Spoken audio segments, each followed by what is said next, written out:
میرے بھائی گئے ہوئے تھے حج کرنے کے لیے، تو میں ایئرپورٹ پہ ان کو ریسیو کرنے کے لیے کھڑا تھا، تو میرے ایک استاد محترم بھی اپنے کسی عزیز کو لینے کے لیے کھڑے تھے، تو وہ ایسے ہی انتظار میں کھڑے تھے، مجھ سے پوچھتے ہیں آپ نے حج کیا ہوا ہے؟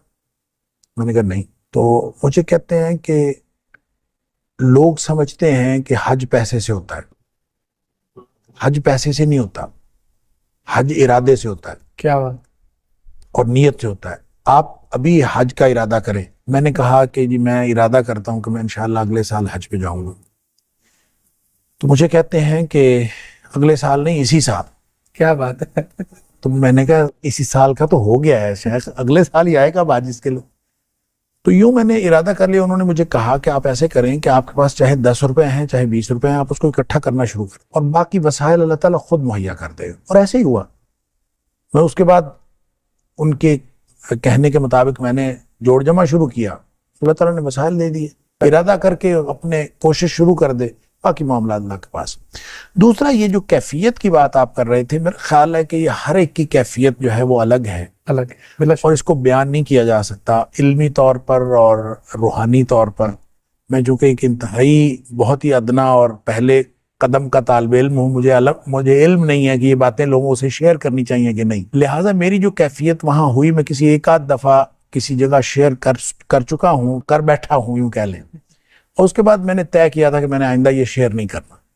تو اس میں ایک پہلو بہرحال ایسا ہے جو لوگوں کے لیے اس کے اندر ترغیب کی بات ہو سکتی ہے، اس لیے میں اس کو ضرور اس میں شامل کرنا چاہوں گا۔ وہ میرا تجربہ اس طرح سے ہوا کہ ہم لوگ حج پہ گئے اور حج کیا، پہلی دفعہ میں گیا تھا تو ہم تقریباً 30 دن جو ہے، وہ 40 دن کا پیکیج ہوتا ہے، تو 30 دن ہم مکہ مکرمہ میں ہی رہے۔ تو ویسے تو حج کے اندر پیکیج یہ شامل تھا کہ وہ حج سے پہلے مدینہ منورہ جانا تھا اور واپس آنا تھا، لیکن ان کی کوئی ایڈجسٹمنٹ میں کوئی مسئلہ ہو گیا، تو جس کی وجہ سے ہم حج کے بعد ہم مدینہ منورہ گئے تو سب لوگ یہی کہہ رہے تھے کہ ساری مشقت ادھر ہی ہوتی ہے مکہ مکرمہ میں، اب وہاں تو جا کے آرام کرنا ہے اور کچھ نہیں ہے، کوئی مسئلہ نہیں۔ تو میں نے کہا کہ ٹھیک ہے، اگر یعنی یہ کیفیت تھی، لیکن جب تو پہلا دن تھا میں مسجد نبوی میں بیٹھا ہوا، میں یہ سوچ رہا تھا کہ نبی کریم صلی اللہ علیہ وسلم کے شہر میں آئے ہیں، تحفہ کوئی ہدیہ نبی کریم صلی اللہ علیہ وسلم کو پیش کرنا چاہیے، تو کیا میں تو کچھ بھی نہیں لے کے آیا۔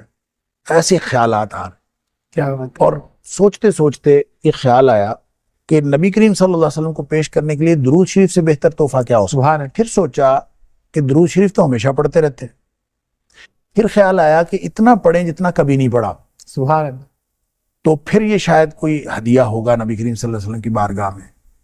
تو پھر ایک فگر مقرر ہوا خود ہی ذہن میں نا کہ اتنا مجھے روزانہ پڑھنا چاہیے، بس وہ فگر میں زیادہ بڑا مقرر کر بیٹھا، تو وہ پھر مجھے اتنی مشکل ہوئی اس کو پورا کرنے کے لیے کہ میں سمجھ لیں دن رات صرف درود شریف پڑھتا رہتا۔ سبحان اللہ۔ تو اس کا پھر کوئی 5واں کا دن تھا میرا خیال ہے، کیونکہ وہ 7 دن کا وہاں پہ قیام ہوتا ہے، تو 5واں کا دن تھا اور خواب میں نبی کریم صلی اللہ علیہ وسلم کی زیارت ہوئی۔ سبحان اللہ، سبحان اللہ۔ اور اس کی تفصیلات الگ ہیں، لیکن اس میں جو بتانے والی بات ہے وہ یہ کہ نبی کریم صلی اللہ علیہ وسلم نے فرمایا کہ تمہاری دعوت قبول ہے۔ اور یہ اس خواب کی جو سرشاری تھی وہ اس قدر زیادہ تھی کہ میں کبھی 5واں دن تھا تو 2-3 دن اور تھے، تو میں انتظار کرتا رہا کہ مجھے نا دوبارہ پھر کوئی ایسی کیفیت ہو، لیکن پھر کبھی نہیں ہوئی۔ اس کے بعد بھی سفر ہوئے لیکن کبھی یہ کیفیت نہیں ہوئی، بس وہ پہلی دفعہ ہی ہوئی۔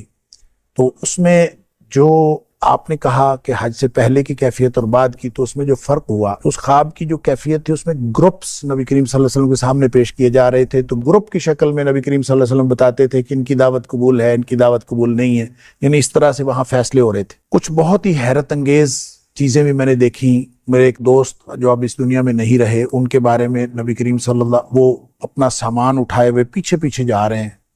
میں نے کہا اس بندے کو پتہ نہیں کیا ہے، میں اس کے پیچھے پیچھے گیا ہوں کہ اس کو مسئلہ کیا ہے، تو وہ پیچھے جا کے بیٹھ گیا۔ تو میں نے اس کے جا کے پوچھا، میں نے کہا آپ کو کیا ہوا؟ کہتا میری دعوت قبول نہیں ہوئی۔ تو میں نے اس سے پوچھا آپ کی دعوت کیوں قبول نہیں ہوئی، آپ کے پاس سارا سامان تو موجود ہے؟ تو اس نے کہا میری داڑھی چھوٹی ہے اس لیے میری دعوت قبول نہیں ہوئی۔ اب یہ عجیب بات تھی، اور پھر میں جب یہ واپس آیا ڈاکٹر صاحب، میں اس کے گھر گیا اور میں نے اس کو یہ بتایا نہیں، میں نے ویسے یہ بتایا، میں نے کہا مجھے خواب میں کچھ بشارت ہوئی ہے تمہارے بارے میں۔